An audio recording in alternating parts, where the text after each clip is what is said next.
ఏలూరు జిల్లాలో సంక్రాంతి సంబరాల్లో భాగంగా కోడి పందాల ఏర్పాట్లు జోరందుకున్నాయి. జిల్లా వ్యాప్తంగా బరులు సిద్ధమయ్యాయి.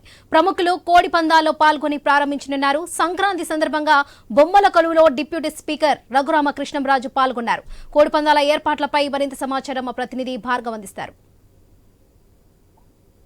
విజయలక్ష్మి సంక్రాంతి సంబరాలు ఘనంగా ప్రారంభమై ఉమ్మడి పశ్చిమ గోదావరి జిల్లా వ్యాప్తంగా ఇప్పుడే అటు సంక్రాంతి సంబరాలకు సంబంధించి భోగి రోజు ఉన్నటువంటి వేడుకలన్నింటినీ కూడా ఈ రోజు డిప్యూటీ స్పీకర్ రఘురామ కృష్ణరాజు అలాగే మాజీ మంత్రి గంటా శ్రీనివాసరావు కూడా సందర్శించి అనంతరం కోడి పందాలు ప్రారంభించేందుకు కూడా వెళ్లారు. ప్రస్తుతం మనం చూస్తున్నాం ఎంతో అద్భుతంగా కూడా ఇక్కడ బొమ్మల కొలువును ఏర్పాటు చేయడం జరిగింది. ముక్కోటి దేవతలందరినీ కూడా ఒకే చోట ఏర్పాటు చేసి ఉన్నటువంటి అన్ని ఏర్పాట్లు కూడా ముందుగానే ఇక్కడ దాదాపు దేశ విదేశాల నుంచి కూడా వస్తున్నటువంటి అందరూ కూడా తిలకించే విధంగా ఏర్పాటు చేయడం జరిగింది.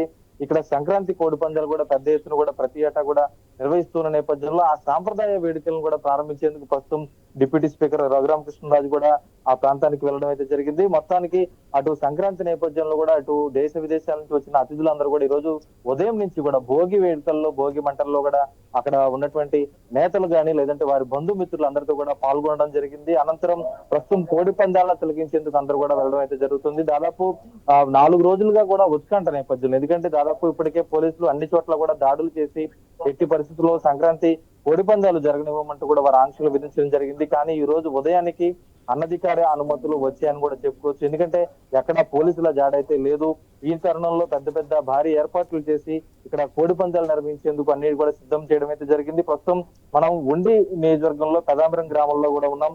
ఇక్కడ కూడా కోడి పందాలకు సంబంధించి ప్రస్తుతం అయితే అక్కడ అన్ని ఏర్పాట్లు కూడా సిద్ధం చేయడం అయితే జరిగింది. ఈ తరుణంలోనే ఆ కోళ్లు మనం చూసుకోవచ్చు. కోడి పందాలకు సంబంధించి సింబాలిక్ గా అంటే సాంప్రదాయం ఎంత క్షత్రియ కాలం నుంచి కూడా వస్తున్నటువంటి సాంప్రదాయాన్ని తెలియజేసే విధంగా కూడా ప్రస్తుతం ఇక్కడ ఆ కోళ్లను కూడా కోడి పుంజులను కూడా ఏర్పాటు చేసి ఈ కోడి పందాలు సింబాలిక్ గా వచ్చే వారందరినీ కూడా ఆకర్షించుకున్నటువంటి పరిస్థితి కూడా ఉంది.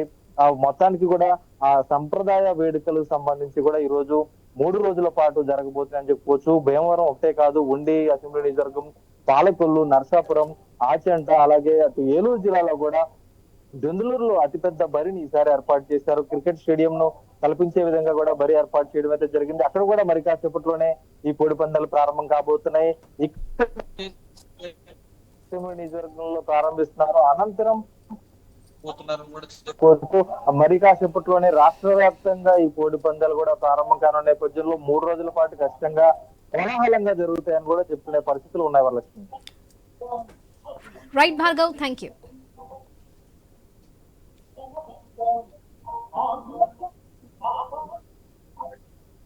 అటు ఇటు